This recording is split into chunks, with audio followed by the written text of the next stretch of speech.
Hey guys, Palsteron here, and today let's talk about my final update for the Kinetic Fusillade Ballista Hierophant. So yesterday we got our defenses in order and crafted a good wand. Today, what's on the menu is to basically upgrade everything across the board. Have a lot of damage upgrades, actually doubled my damage since yesterday. So we're gonna go over everything step by step. I'll also talk the attack speed breakpoints for Kinetic Fusillade because, as I said, early game, they don't matter anymore. But end game, now that we have good attack speed and also Wilma's requital, it starts mattering again. And here it is. I am now level 98. Let's go over it. So first things you want to upgrade is your jewels. You now have the cluster jewel set up. You have a total of 4 jewel sockets, but what you put in there is going to determine how strong you're going to be. So there will be no rare jewels left at the end here, actually.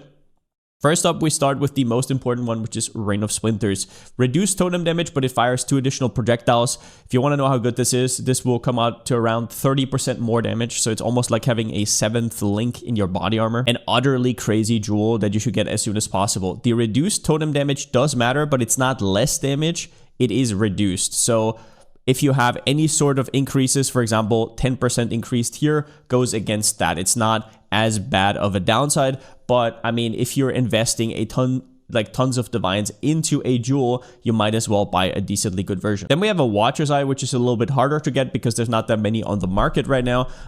What you're looking for is 2 good offensive modifiers. I got the armor in there. I got pretty lucky with that snipe, but it makes almost no difference, let's be honest, at this point.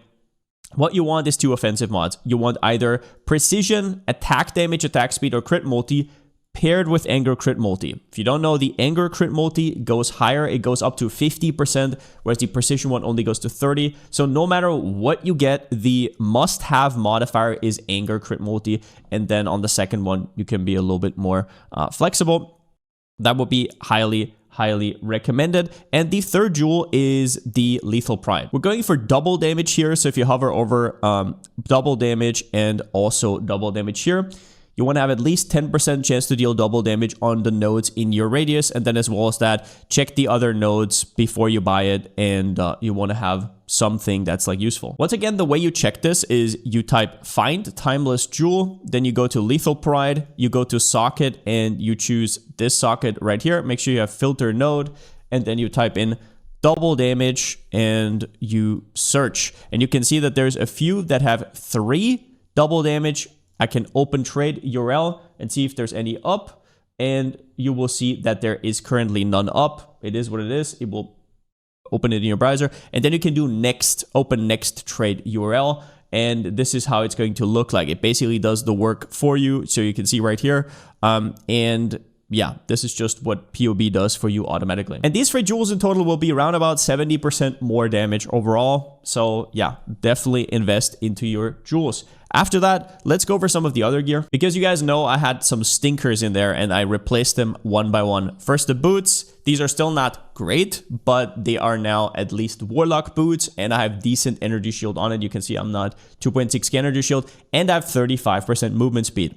Some resistances, 5% action speed in the implicit. So there you go. My belt is a big one. I bought this one. I don't remember for how much, but it has good resistances. If you can get a flask mod on there, that's nice. Increased damage with attacks. If it's already on there, you can actually stack increased damage on it. And the most important thing here is the Surging Eye Jewel. And I will quickly show you how to craft something like this. You want as much damage to wand's attacks and attacks in general as possible. You can see right here on my tooltip, 46. And if I equip it, 41. So this gives me like 11 or 12% more damage straight up. And that's just for a socket in your belt. So yeah, you start with something, either 3 or 4 sockets. It doesn't really matter. What you want to do this patch is buy a Merrick's Ducat. This one paired with the new League mechanic. If you've never interacted with this, you might have to do some quests in there. It is what it is, but you will eventually get there. And then you can craft this one.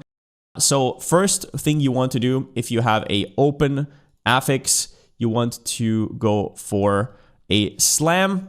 Crafting jewels dispatch is actually extremely easy. So you go here and you do boom and exalt, and now you will get a ton of different options for what you want there. And you can see right here, this is like Child's Play, right? We got 3 to 32, which is not a high tier one, but it is tier 3. And I can see we already have a 3 times pretty high flat damage. In fact, this might come out to be an upgrade to what I currently have, which is pretty funny. So now we go here and we do the Merrick's Ducat. What it does is it adds a 5th modifier, even if we technically shouldn't have one because 4 is the max, right? So boom. And then you have, once again, 4 copies that you can choose from. Did we have anything good?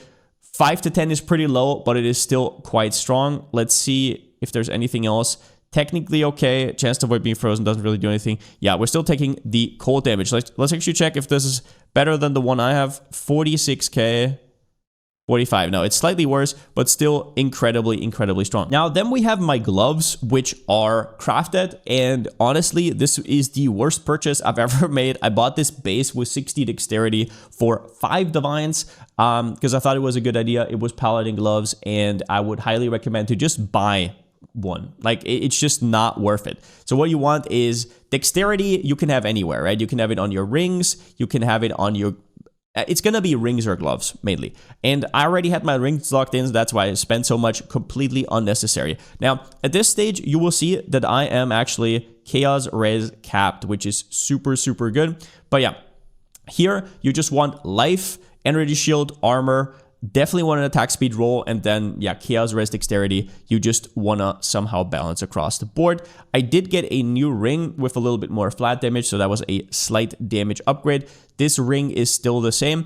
And I bought a Wilma's Requital with an implicit, and there is new implicits there. You can get resistances, but also you can get Chaos Res. And on the topic of Chaos Res, I want to remind you that you can have Tattoo of the Hinekora Storyteller, which gives you 3% chaos resistance, and note that we have more than enough intelligence, or at least we're pretty close. I can do like 2 more tattoos if I want to.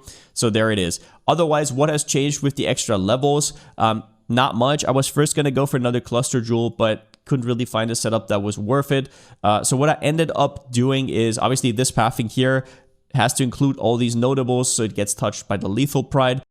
But what I did was the extra 3 points from 95, I'd put 2 here for the extra pen and increased damage. And then also I'm using int is added to accuracy. You might think that is useless because I'm already capped, but against highly accurate targets or on some map modifiers where you have less accuracy or enfeeble, it's actually quite nice. And then at the end, you also want 2120s of most of your support gems, and just make sure that you have 28% quality in general.